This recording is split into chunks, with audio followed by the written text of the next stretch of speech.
Isaías capítulo 28, do versículo 23 ao versículo 29. Irmãos, são poucos versículos. Eu gostaria que a igreja lesse comigo esse texto. E, se for possível, quem está ali na projeção? Não tem ninguém na projeção? Queria que fosse projetado o texto, Isaías capítulo 28, do verso 23 ao verso 29. Eu gostaria que toda a igreja lesse comigo esse texto de Isaías 28, do verso 23 ao verso 29. Diz assim, juntos: inclinai os ouvidos e ouvi a minha voz, atendei bem e ouvi o meu discurso. Porventura lavra todo dia o lavrador para semear? Ou todo dia sulca a sua terra e a esterroa? Porventura, quando já tem nivelado a superfície, não lhe espalha o endro, não semeia o cominho, não lança nela o trigo em leiras, ou cevada no devido lugar, ou a espelta na margem? Pois o seu Deus assim o instrui devidamente e o ensina. Porque o endro não se trilha com instrumento de trilhar, nem sobre o cominho se passa roda de carro, mas com vara se sacode o endro e o cominho com pau. Acaso é esmiuçado o cereal? Não. O lavrador nem sempre o está debulhando, nem sempre está fazendo passar por cima dele a roda do seu carro e os seus cavalos. Também isso procede do Senhor dos Exércitos. Ele é maravilhoso em conselho e grande em sabedoria. Irmãos, quando eu era seminarista, trabalhava na cidade de Goiânia, numa congregação, seu Sinésio, um senhor idoso, disse para mim: planta que cresce rápido, morre logo.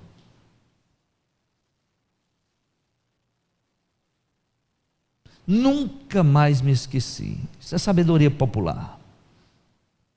Planta que cresce rápido, morre logo. Nós vivemos numa época que nós queremos tudo muito rápido. Mas planta que cresce rápido, morre logo. Havia uma época aí que os antigos gostavam muito de frases, gostavam muito da sabedoria popular, e passavam de filhos para netos, de gerações, e isso era muito bom, porque aprendemos muitas coisas. E quando nós abrimos a palavra do Senhor, e nesse texto que acabamos de ler, a gente fica pensando, qual a razão desse texto está aqui? Quando nós lemos todo o capítulo desse texto, parece que esse texto foi colocado aqui por acaso? Ou será que teve uma razão? Mas esse texto está aqui. E já faz algum tempo que eu leio esse texto. Leio, releio, tentando entender a razão, o motivo pelo qual esse texto está aqui. E o que ele significa, o que ele tem para nós de mensagem. O que esse texto quer dizer?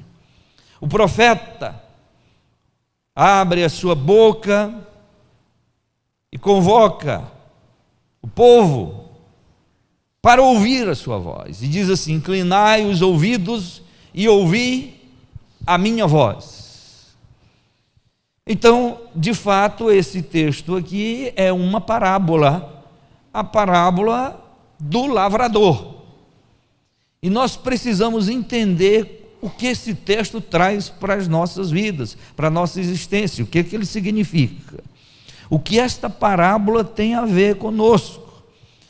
E esta parábola, e ele diz ainda no verso 23, atendei bem e ouvi o meu discurso. Inclinai os ouvidos atendei bem e ouvi o meu discurso. O profeta chama a atenção dos seus ouvintes, porque nem todo mundo que ouve, ouve.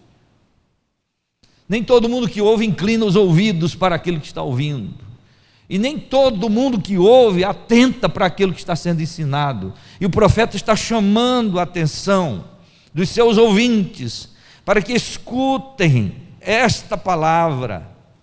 E aqui é colocado como palavra de Deus, embora que esse texto nos trata da sabedoria do lavrador, de como ele trabalha a terra, de como ele planta, como ele semeia. E esse texto está tratando sobre isto. Meus amados, eu quero dar um tema para esta mensagem hoje à noite. Aprenda a ser sábio. Aprenda a ser sábio. A sabedoria, irmãos, ela pode ser aprendida. Nem todo mundo nasce com sabedoria. E nós podemos aprender sabedoria. E esse texto tem algumas lições importantíssimas para a nossa vida, a partir do trabalho do lavrador, do labor do lavrador. O que esse texto então nos ensina? Eu quero que você siga comigo esse texto.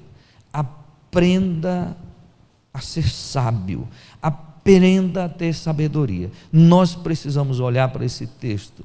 E o que esse texto nos ensina sobre sabedoria? Primeira coisa que esse texto nos ensina, irmãos, sobre sabedoria.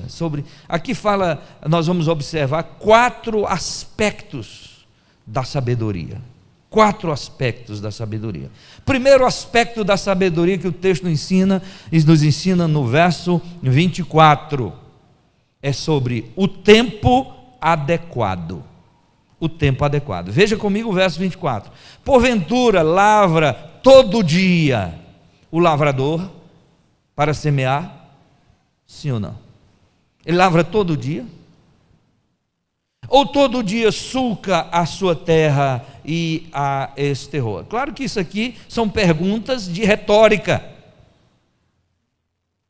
que nós já sabemos a resposta. O lavrador lavra todo dia? Ou seja, o lavrador, ele trabalha a terra todo dia, ele ara a terra todo dia, ele esterroa a terra todo dia, ele faz isso todo dia. Não, existe um tempo adequado para fazer isso. E o que esse texto nos ensina sobre sabedoria? Ensina, esse é o primeiro aspecto da sabedoria, o tempo adequado. Nós precisamos aprender sobre o tempo adequado de cada coisa. Qual é o tempo certo? Qual é o tempo adequado para trabalhar a terra, para revolver a terra, para abrir sulcos na terra? Qual é o tempo adequado? O lavrador sabe. Isto é sabedoria. E isso nós podemos trazer para a nossa existência, para a nossa vida. Por incrível que pareça, há pessoas que não conseguem saber o tempo adequado das coisas. Nós estamos vivendo em uma época de pessoas estressadas, esgotadas, porque elas simplesmente não sabem o tempo adequado das coisas. Claro que o texto está dizendo aqui, olha, quando ele faz a pergunta, porventura lavra todo dia o lavrador para semear? Todo dia, ou todo dia sulca a sua terra e a esterroa? Será que o lavrador, ele trabalha todo dia sem parar? Meu pai era lavrador. Ele trabalhava de segunda a sexta.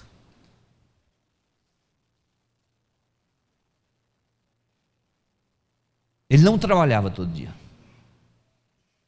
Ele trabalhava de segunda a sexta e sabia o tempo adequado de trabalhar. Sabe o que está acontecendo com a nossa geração? Nossa geração é insensata.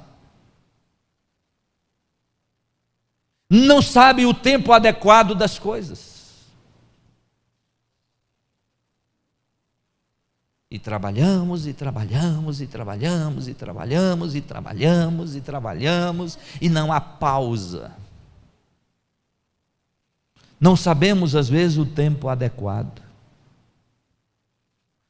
O lavrador sabe o tempo adequado.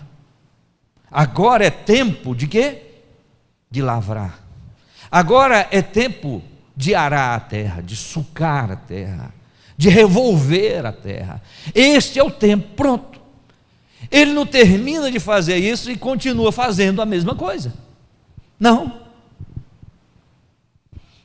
O que esse texto nos ensina, irmãos, é que a gente precisa aprender a ser sábio. E aprender a ser sábio é aprender o ensino da sabedoria que tem o tempo adequado.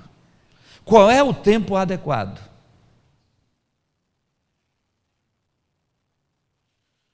O tempo de fazer, o tempo da pausa, o tempo de parar.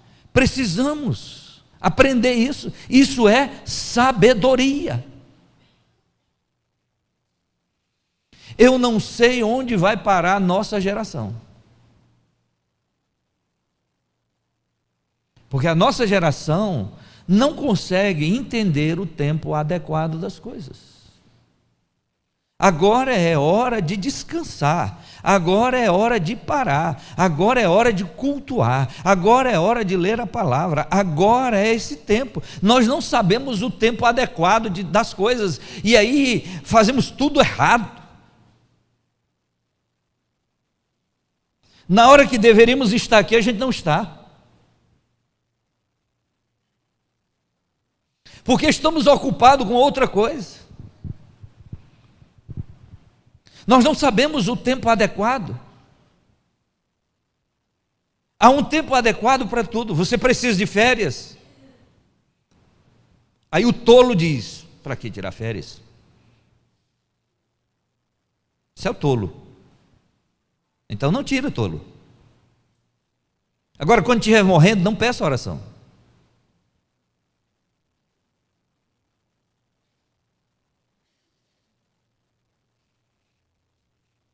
Ah, mas eu não tenho dinheiro.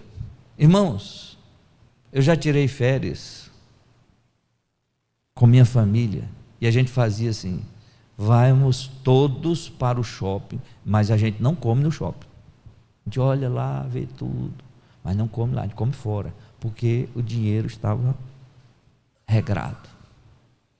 Mas a gente não deixava de usufruir. Aí o tolo diz assim: eu não vou para o shopping porque eu não tenho dinheiro. Então não vai. E hoje pela manhã eu estava falando quando um dia eu cheguei lá no shopping e vi um amigo meu com os 2 filhos. Eu não sabia o que tinha acontecido, mas quando eu vi os 2 filhos, me deu uma vontade de dar uma oferta para aqueles 2 meninos. E aí eu tinha e dei uma oferta para aqueles 2 meninos. Eles ficaram felizes. Fizeram a festa. Tempo depois o pai me encontrou e disse: naquele dia tinha acontecido algo na nossa família. A gente estava sem dinheiro e a minha filha disse assim: pai, eu quero ir para o shopping, eu quero passear no shopping. Eu disse: minha filha, eu não tenho dinheiro nem para pagar o estacionamento. Mas ela tinha um cofrezinho lá com umas moedas. Ela foi lá, rasgou, abriu o cofre, tirou as moedas, contou, sabia qual era o valor do estacionamento, tirou o valor e disse: está aqui, pai, precisa pagar o estacionamento para a gente passear no shopping. E aí foram passear no shopping. Eu não sabia nada disso. E eles foram passear no shopping e aí, por acaso, eu os encontrei e senti desejo. Não foi Deus que disse que era para eu dar para eles. Deus não faz assim: Erivaldo, Deus não falou nada não. Porque tem umas pessoas que dizem: se Deus me tocar, se toca, meu irmão. Você tinha vontade de abençoar aqueles meninos. Não foi porque Deus mandou não, foi uma vontade minha mesmo, minha. Peguei lá e dei, pronto. E na realidade, irmãos, aquilo foi marcante, Hoje esses dois meninos já são adolescentes, jovens. Eles nunca mais se esqueceram daquele dia. O momento que eles foram para ali, foram usufruir, apenas passear.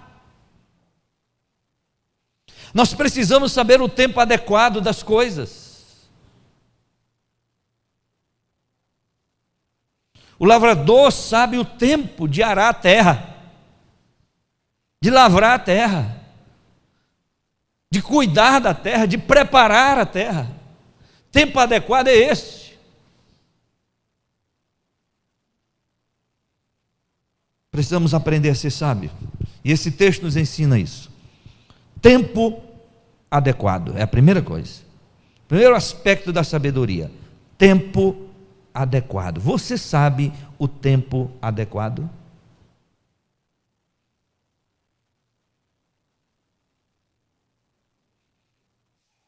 Esse é o tempo. O tempo de ir, o tempo de vir, o tempo de parar, o tempo da pausa. Saber o tempo adequado. Esse é o tempo certo para cuidar da terra, para preparar a terra. Esse é o tempo. Quando nós não agimos assim, irmãos, nós nos perdemos no tempo. Isso é sabedoria. Esse é o primeiro aspecto da sabedoria que o texto nos ensina. Segundo aspecto, irmãos, da sabedoria é o lugar apropriado. Primeiro, o tempo adequado. Segundo, o lugar apropriado. Leia comigo o versículo 25. Porventura, quando já tem nivelado a superfície, a terra está preparada, está tudo pronto, o que é que o lavrador faz? Não lhe espalha o endro, não semeia o cominho, não lança nela o trigo em leiras, ou servada. Olha o detalhe no texto. O que é que o texto diz? No devido lugar, ou a espelta na margem. No devido lugar, ou a espelta na margem. A gente precisa entender aqui esse texto. O texto está dizendo, irmãos, que depois que a terra está pronta, tudo nivelado, vai chegar agora um outro momento. É o momento de semear. Agora, lugar apropriado. Qual é o lugar adequado? Qual é o lugar apropriado?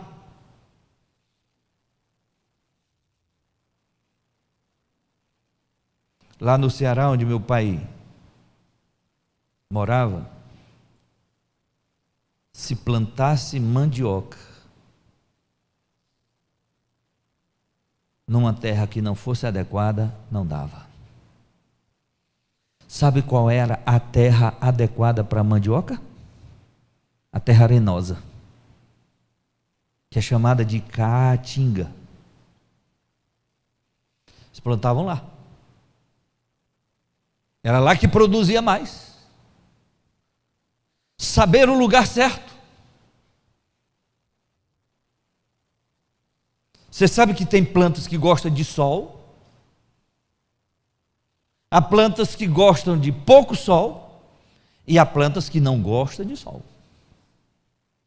Tem que saber o lugar adequado, ou seja, o lugar apropriado. Isso é sabedoria. E o homem do campo, ele se especializa nisso, ele vai se aprimorando nisso, ele descobre qual é o lugar apropriado. E eu via isso no Senhor Manuel, meu pai. Ele dizia: lugar bom para plantar milho é na terra vermelha. E quando plantava ali, o milho era bom.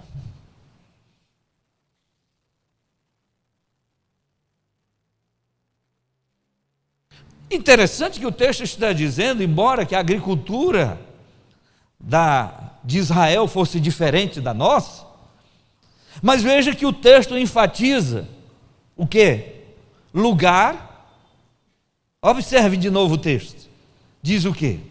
Lá no final diz: no devido lugar ou a espelta na margem. O que quer dizer isso? No devido lugar ou a espelta na margem? É que existia uma espécie de trigo inferior que eles plantavam na margem do campo para servir como proteção.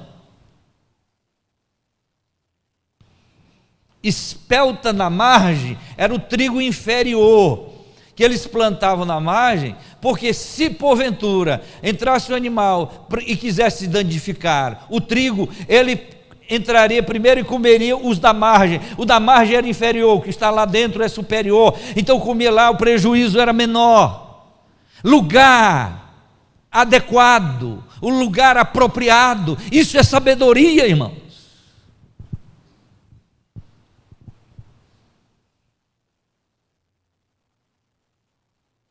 O endro, o cominho, o trigo, a cevada e o trigo inferior. Tem que saber o lugar adequado,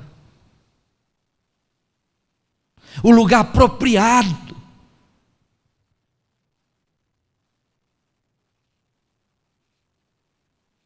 Eu vez por outra ia, quando tinha uma feira aqui, a feira de rosas, de plantas, aí no centro, uma exposição, eu ia e comprava, levava para casa, roseiras, coisa mais linda.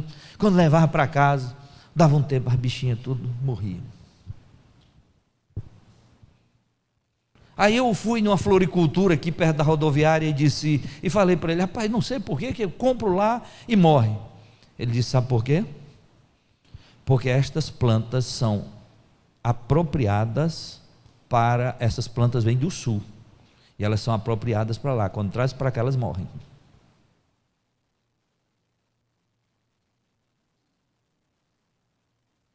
Então a gente precisa aprender esta sabedoria. Aprender a ser sábio, irmãos, é saber o tempo adequado, mas o lugar apropriado. Será que nós estamos no lugar certo?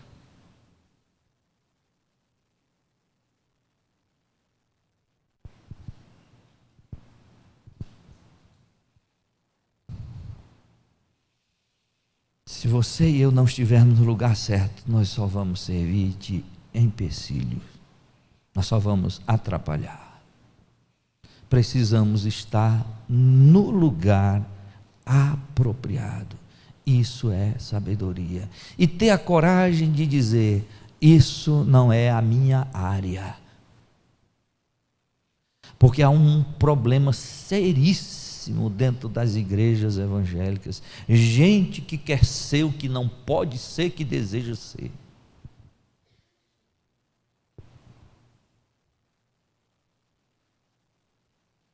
A melhor coisa é você estar no lugar certo, no lugar apropriado. Quem canta, canta. Quem toca, toca. Mas se eu colocar aqui, desculpe, irmãos, mas se eu pegar alguns irmãos aqui da igreja e colocar aqui para tocar e cantar, será um desastre. Quer ver eu fazer a experiência? Eu vou escolher agora alguns irmãos aqui que não sabem tocar para vir aqui para frente, tocar, para vocês verem o desastre que vai ser. E nós vamos cantar juntos.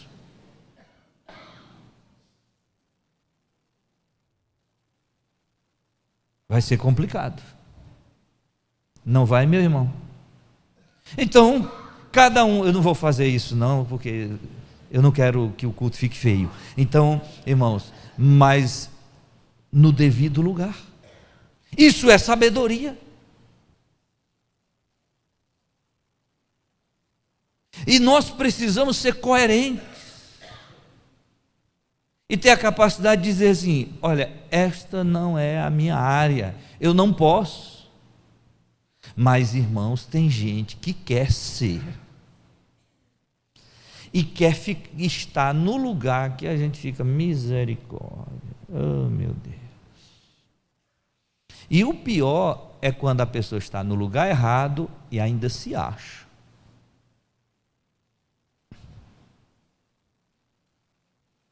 A Bíblia nos traz essa palavra de sabedoria. Aprenda a sabedoria. Está aqui no texto. Então, o primeiro aspecto da sabedoria é tempo adequado. Segundo aspecto da sabedoria, lugar apropriado. Terceiro aspecto da sabedoria que o texto nos revela, vamos ver aí comigo, versículo 27. Terceiro aspecto da sabedoria, verso 27, vamos ler juntos? Porque o endro não se trilha com instrumento de trilhar, nem sobre o cominho se passa a roda de carro, mas com vara se sacode o endro e o cominho com pau. Esse texto está falando de sabedoria. E o texto está dizendo aqui, o terceiro aspecto da sabedoria é o método aplicado. O método aplicado. Veja só, lavrou a terra, arrumou a terra, preparou a terra, semeou. Agora, veio o momento da colheita, colheu, mas precisa agora tirar a semente da casca. Como é que se faz isso? Para tirar a semente da casca? Tem que ter o método certo, aplicar o método certo. Olha, vamos lá para o texto de novo, verso 27. Porque o endro não se trilha com instrumento de trilhar, porque se fizer isso, vai acabar com ele, com instrumento de trilhar, não vai dar certo. Nem sobre o cominho se passa o quê? A roda, aquela roda de carro, que é a roda para descascar. Então, se fizer isso, irmãos, perdeu a colheita. É preciso ter o método certo. O que é que se faz então? Irmãos, eu aprendi muita coisa na roça, no campo, e a gente tem que saber qual é o instrumento certo para descascar, para tirar. Meu pai plantava arroz, e quando colhia arroz, sabe como era que a gente fazia para tirar a casca do arroz? Colocava o arroz num pilão. Estava o arroz num pilão. E eu me lembro, eu e meu irmão, minha mãe dizia assim, vão lá os dois. E lá em casa tinha 2 mãos de pilão. E era assim, ó, um fica com uma mão aqui e o outro lá. Aí bate aqui, levanta e o outro vai. Pá. E tem que ter a força exata para não quebrar o arroz. É apenas para tirar a casca. E a gente fazia isso. Eu me lembrei do meu irmão fazendo isso. E ainda colocava um pano ao redor do pilão, que era para a casca não sair. E aí depois que tirava dali, sabe o que ia fazer? Aí era para minha mãe fazer, tirava dali, colocava num arupemba, sabe o que é arupemba? Uma peneira grande, e ia lá para o quintal e ficava sacudindo. E com o vento, a palha saía e ficava o arroz.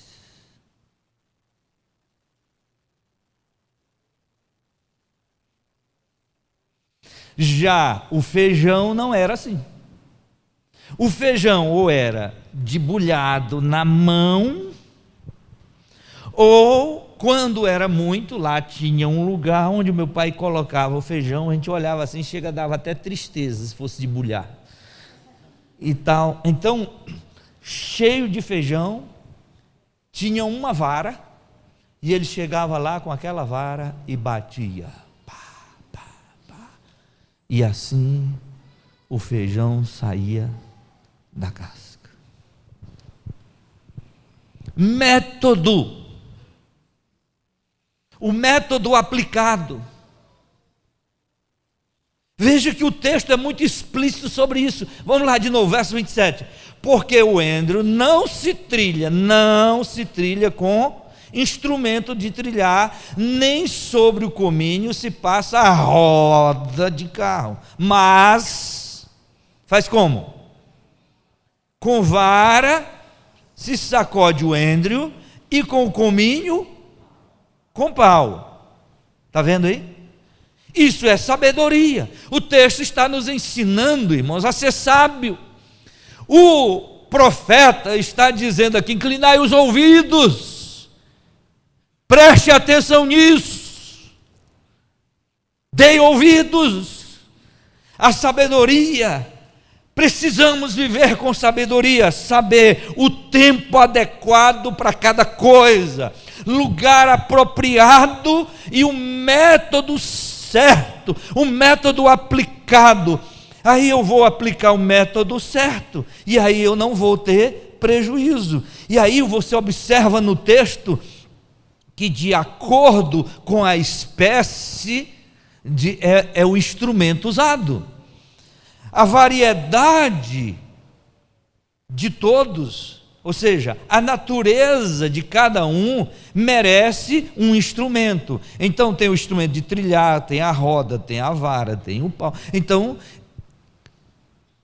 saber qual é o instrumento que vai ser usado ali para cada semente. Porque se não souber fazer isso, vai estragar tudo. Este é o aspecto, outro aspecto da sabedoria, é o método aplicado. Entendeu, irmãos?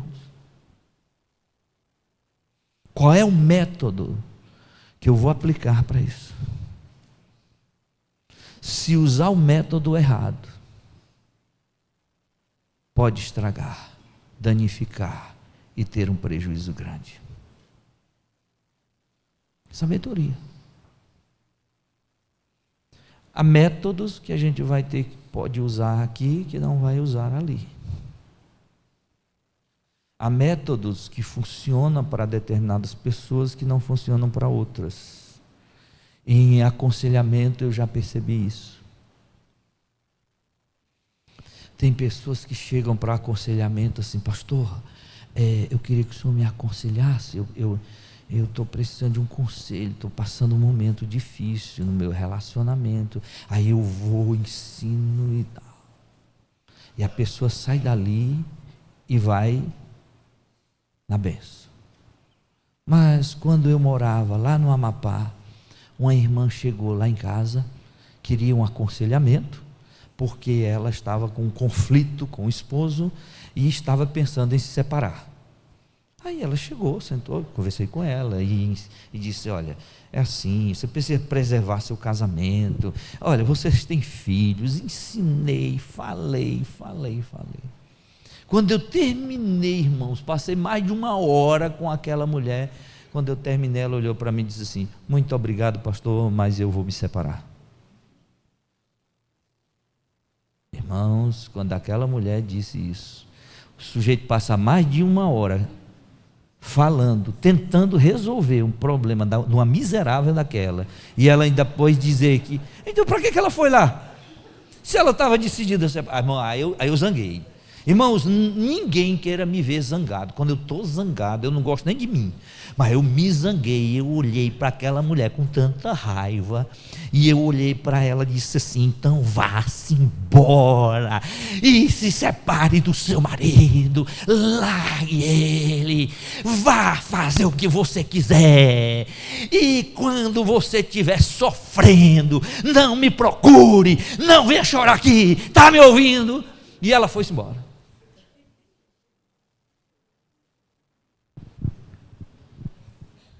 E ela era da nossa igreja.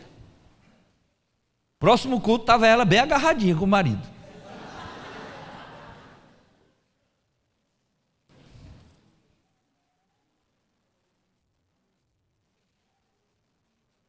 Só funcionou daquele jeito. Então, tem métodos, né, para pessoas e pessoas. Pessoas que você vai lá com a maior delicadeza, fala, funciona. Tem outros não. Tem outros que só a linguagem que a pessoa entende é esta. Ela só entendeu quando eu disse, vá-se embora. E vá. Aí ela entendeu, pronto, mudou. Se eu tivesse usado esse método logo no começo, irmãos, não tinha perdido tempo. E tem outros que é assim. Eu tenho um colega, o pastor Eudes, ele disse que uma mulher disse, pastor, estou precisando de conselho. Aí foi para o gabinete. E a mulher falou,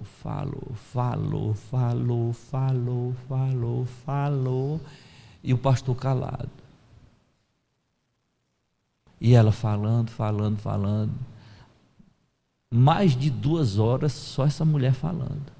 Aí o pastor disse, ele disse para mim, rapaz, começou a me dar um sono. Ele disse que já estava vendo a mulher longe, um sono, e aquela mulher falando. Ele disse que quando conseguiu terminar todo aquele aconselhamento,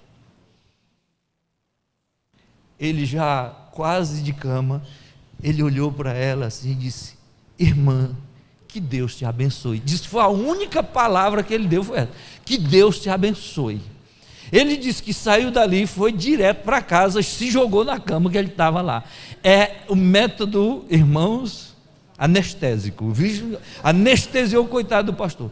E ele disse que depois estava a mulher na igreja dizendo, mas o pastor é uma benção. O pastor abençoado aquele.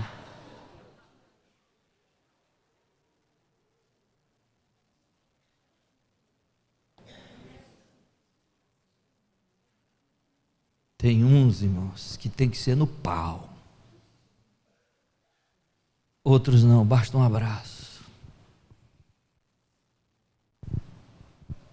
Outros, às vezes, só um olhar. São os aspectos da sabedoria. Tempo adequado, lugar apropriado, método aplicado. E em quarto lugar, irmãos, o outro aspecto da sabedoria é o processo próprio. Processo próprio.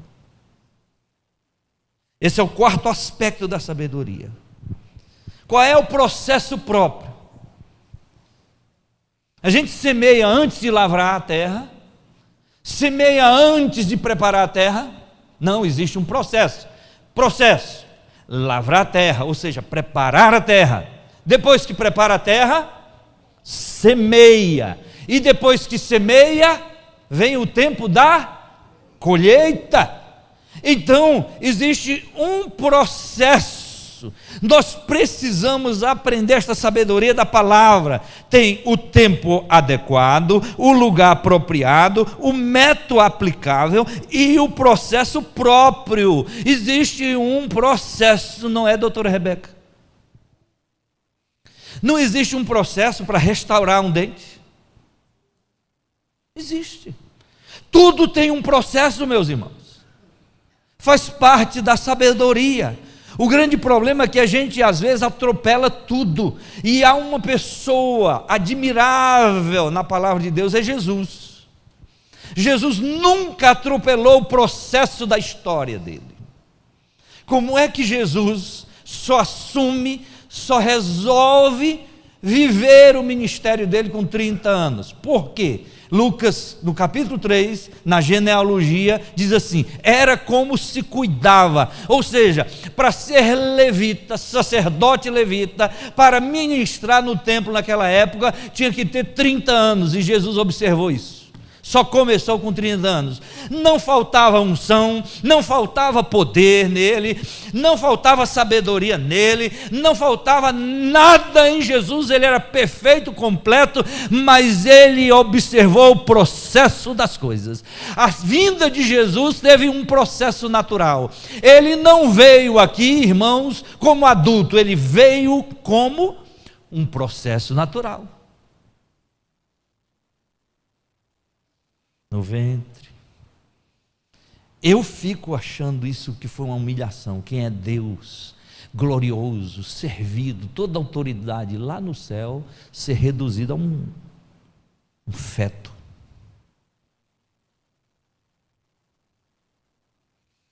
Mas ele atendeu para o processo. Isso é sabedoria, meus irmãos. Existe um processo para toda coisa. Como na lavoura, na agricultura, existe um processo. Lavrar, semear, colher, armazenar. Isso é sabedoria. Existe um processo. Não tente acelerar as coisas. Nunca me esqueço daquele caso da borboleta. Quando a nossa irmã Jair esteve aqui, ela contou que um homem ficou observando a borboleta, não é? A borboleta, ela tem um processo, né? Primeiro ela é lagarta. Depois de lagarta, ela é o quê? Casulo. Aí fica o casulo. E o cara estava observando. Então, quando está o casulo ali, e que colocou as asinhas de fora, ele naquele processo, sabe o que foi que ele fez? Ele foi lá e cortou o casulo. Quando ele cortou o casulo, a borboletinha renasceu.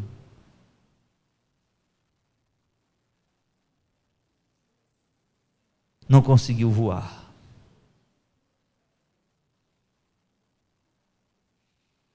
Tem que ter o casulo, irmão, sabe por quê? Então ela vai colocando força para arrebentar o casulo. E então é musculação, é a academia dela. E vai, então ela vai criando o que? Força, vai criando músculo. E quando ela arrebenta o casulo, então ela já está com força e vai poder voar. Mas aí alteraram o processo, o homem foi lá e alterou o processo. É a mesma coisa quando se faz. Se tiver o pintinho ali, se você abrir o ovo antes, ele tem que ficar ali dentro. E ele começar o processo de querer arrebentar o ovo. E ele vai picando o ovo e vai lá. É a musculação, é a academia dele. É para poder, quando ele nascer, já nascer com força. Quando alteramos este processo, irmãos, nós prejudicamos. Por que que algumas pessoas não têm forças para suportar a vida? Porque alteraram o processo. Os pais não deixaram eles viveram o processo.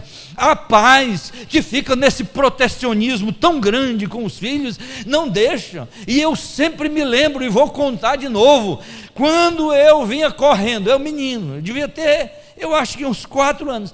Sabe, menino gosta de correr, né? E eu ia correndo, entrei em casa correndo, a casa de alpendre, e corri, caí. E quando o menino cai, ele fica observando a plateia. Que ele observa a plateia. Se tiver plateia, chora. Aí ele observa a plateia, aí chora. Naquele dia, só tinha um na plateia, meu pai. Meu pai sentado lá na cadeira, e eu vim na disparada, caí. Aí quando eu olhei para ele, ele disse: cabra macho, cai, levanta e bebe água. Vocês estão rindo porque não foi com vocês. Veja a primeira palavra: cabra macho, cearense. E eu digo: eu sou cabra macho. Irmão, eu caí, estava caído. Meu pai não disse que cabra macho não caía. Ele disse: cabra macho cai. Eu estava caído. Mas cabra macho levanta. E eu me levantei. E ele ainda disse: e bebe água. Meus irmãos, eu me levantei como cabra macho e fui lá no pote beber água. Uma vontade tão grande de chorar, mas eu era cabra macho e eu fui lá. Irmão, não sei quantos goles d'água eu tomei, mas eu tomei água. Eu sou cabra macho, querendo chorar, mas eu sou cabra macho. Sabe o que meu pai estava me ensinando? A ter resistência. Menino aí não pode cair, os pais estão aí. Deixa o menino cair, deixa o menino cair. Aí o menino joga bola, se arranha. É isso mesmo, mas daqui a pouco passa. Irmãos, é o processo. Nós não queremos, às vezes, que não, porque eu passei por alguns problemas na minha vida, e eu não quero que meu filho passe. E fica esses pais bestas, não quero que deixe ele passar. Aí dão tudo na mão, o menino não valoriza nada, enche o menino de brinquedo, aí o menino só gosta de um brinquedo um dia, outro dia já não gosta mais, quer outro, aí enche de brinquedo, ele sabe nem o que fazer com os brinquedos, e quer outro brinquedo e mais brinquedo. Eu fui pedir uma bicicleta para o senhor Manuel, meu pai. Pai, me deu uma bicicleta. Ele disse: vou preparar uma roça para vocês. E foi mesmo, meu irmão. Não foi brincadeira, não. Foi lá e disse: vou abrir uma roça aqui. Preparou, jogou a gente lá dentro, eu e meu irmão. Irmão, parecia uma crueldade. 2 pirralhozinhos. E o meu pai preparou umas enxadazinhas, bonitinhas enxadas.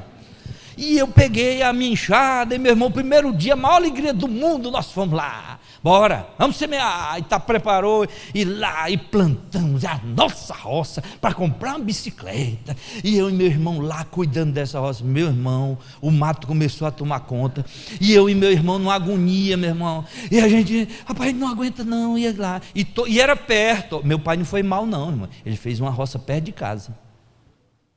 Meu pai não era mal, mas ele queria ensinar algo para a gente. Pronto, fomos lá para a roça, irmãos, e quando a gente viu que não tinha jeito, o mato tomando conta, socorro papai, socorro, pai, não está dando. Aí o pai foi. Agora você pensa que ele foi só? Ele disse: venham comigo, meus irmãos, e a gente ia aqui, devagar. Enquanto a gente estava na metade da metade, num quarto, meu pai já tinha ido lá e já tinha voltado. E ele ia e voltava, tum, tum, tum, tum, tum. E eu olhava e eu dizia: esse homem é o máximo, esse homem é um herói. Que homem é este que faz isso? E eu e meu irmão lá. Irmãos, depois de alguns meses, nesse negócio todo, veio a época da colheita. Colher o feijão, debulhar o feijão, não é? Aí pegamos o feijão, vendemos o feijão. Aí com o dinheiro compra a bicicleta. Primeira bicicleta nossa tem uma história, meus irmãos, e a gente limpar essa. Irmãos, quando essa bicicleta chegou, quase que a gente nem dormia, meus irmãos. A bicicleta lá, e a gente olhava para ver se era verdade mesmo. Ela estava lá, a bicicleta.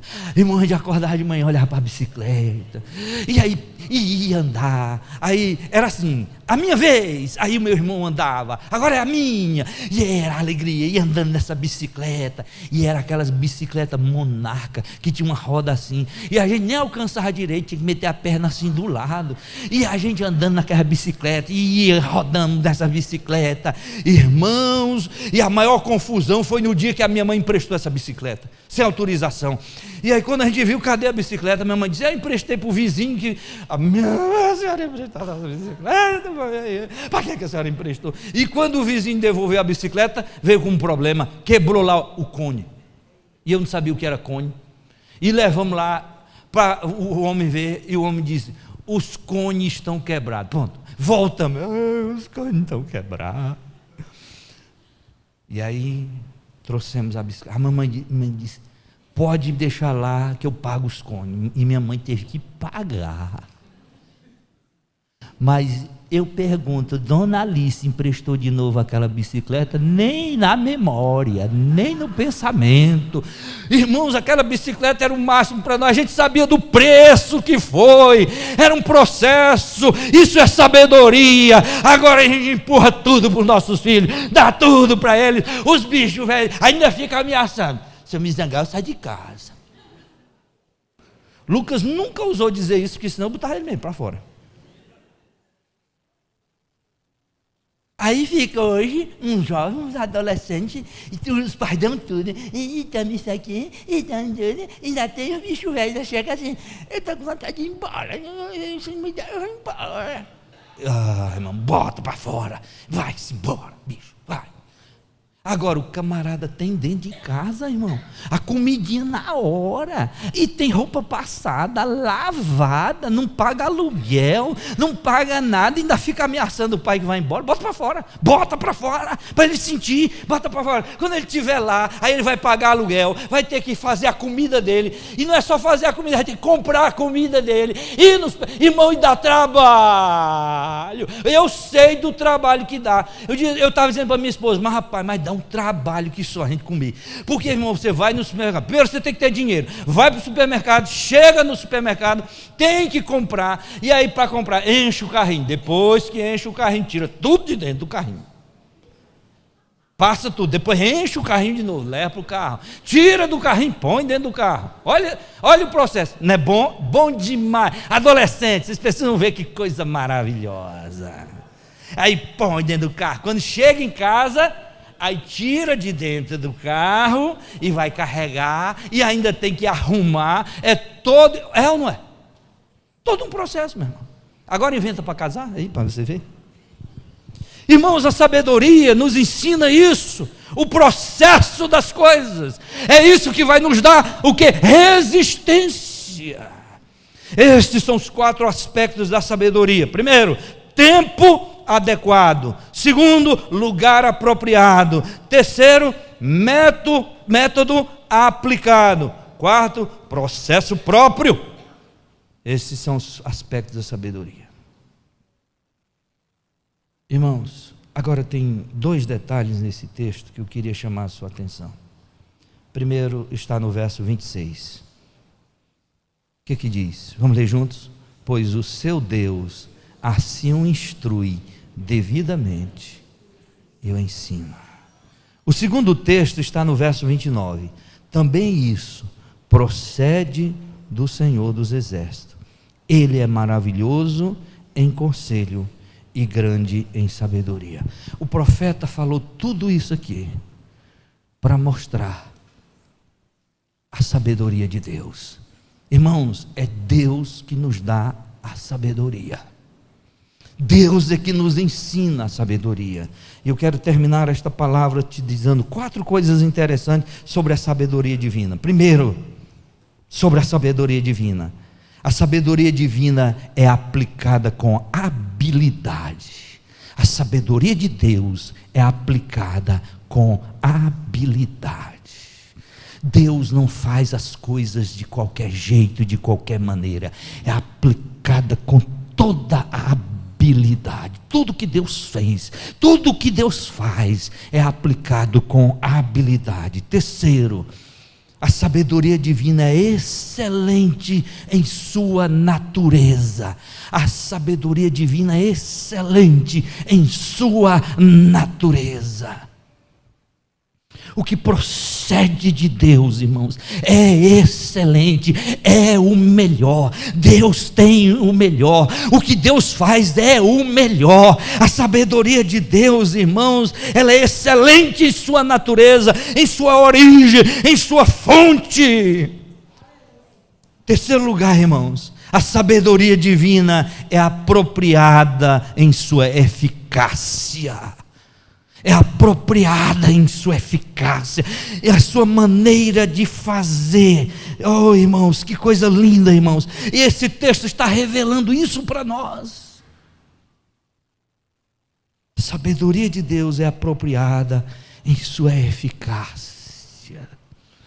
Deus vem e faz, Deus vem e realiza, Deus vem e faz acontecer de uma maneira maravilhosa, apropriada. Quarto, sabedoria divina é efetuada sem equívoco. Não há equívoco em Deus. O que Deus está fazendo não tem nada errado. Tudo é muito certo. Eu posso até não entender o que Ele está fazendo, mas Ele faz tudo de maneira perfeita. Meus queridos, precisamos aprender a sabedoria, viver com sabedoria, porque o nosso Deus é sábio. Amém, meus irmãos? Nosso Deus é sábio. Tudo que Ele faz, tudo que Ele realiza, tudo que Ele efetua, é com muita sabedoria. Fico impressionado. O planeta Terra, ele tem uma pequena inclinação. Isso é de uma sabedoria extraordinária. Tem uma pequena inclinação. Esses dias eu assisti um documentário, ele explicava qual a razão desta inclinação da Terra. Se a Terra não tivesse essa inclinação, ela poderia ser um planeta muito frio ou extremamente quente. Esta pequena inclinação faz com que o planeta tenha a temperatura ideal, adequada. Você sabe para que existem as montanhas? As montanhas, elas têm um valor. As montanhas, elas servem de paredes para o vento. Se no mundo, se na terra não existisse montanhas, os ventos seriam mais fortes e ela seria inóspita, inabitável.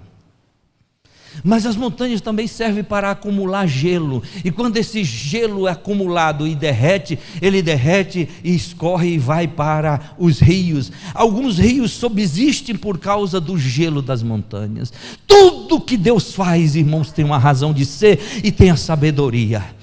Há uma sabedoria em toda a natureza, tudo comunica a sabedoria divina, tudo que você olha, irmãos, tudo mostra o quanto Deus é sábio. Então nós vivemos para um Deus que é sábio, embora você e eu não entendamos certas coisas que existem, mas tudo tem a sabedoria. Talvez em alguns tempos a gente vai descobrir a razão de ser de cada coisa desta vida. Vamos ficar em pé e vamos orar. Em nome de Jesus.